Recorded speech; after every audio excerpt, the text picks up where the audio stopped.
نہیں کہ عدل ہو, ہم اپنے آپ کو عدل کے لیے پیش ہی نہیں کرتے, مزاج ہی نہیں. حضرت علی المرتضیٰ ایک جری انسان تھے, اور وہ علی تھے جن پر انسانیت رشک کرتی ہے, اور مولا علی وہ ہستی تھے کہ میرے مصطفیٰ کریم صلی اللہ تعالی علیہ وسلم نے فرمایا اس کے دیدار کو تو فرشتے بھی آیا کرتے, اتنا بڑا آدمی. اور پھر امیر المومنین خلیفۃ المسلمین حضرت علی, خود مولا علی نے حضرت قاضی شریح کو قاضی بنایا, چیف جسٹس بنایا, اپنے ہاتھوں سے تعیناتی کی.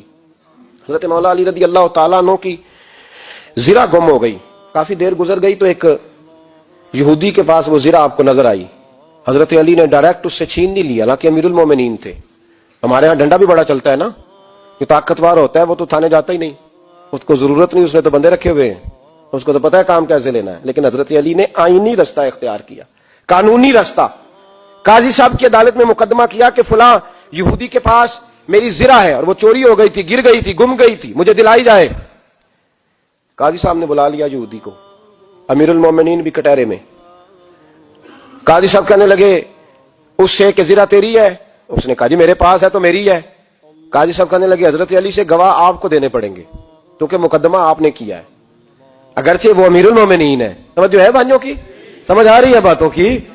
گواہ امیر المومنین آپ نے دینے ہیں کیونکہ مقدمہ آپ نے دائر کیا. تو حضرت علی کہنے لگے میرا بیٹا حسن گواہی دے گا کہ میری ہے, اور میرا غلام کمبر گواہی دے گا. قاضی صاحب کہنے لگے حضور ان کی گواہی درست تو ہے پر میں نہیں تسلیم کرتا, اس لیے کہ بیٹے تو باپ کے حق میں بولا ہی کرتے ہیں, نوکر تو آقاؤں کے حق میں بولتے ہی ہیں, جائیں کوئی غیر جانبدار بندہ لے کے آئے جو گواہی دے. تو حضرت علی خاموش ہو گئے, کہنے لگے ابھی میرے پاس ایسا کوئی گواہ نہیں. قاضی صاحب کہنے لگے چلیں پھر آپ یہودی کو راضی کریں, آپ نے کیوں بلا وجہ گھسیٹا عدالت میں, راضی کریں, انصاف کا تقاضا ہے. تو حضرت علی قریب گئے, کہنے لگے بھیا ناراض نہ ہونا, زرہ تو میری ہے, ناراض نہ ہونا, میں نے غلط مقدمہ نہیں کیا.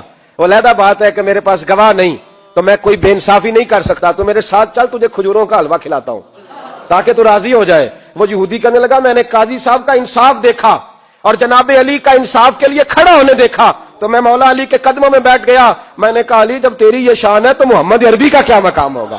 میں نے کلمہ پڑھنا شروع کر دیا. دیکھیں نا تقاضا پورا کیا ہے حضرت علی نے.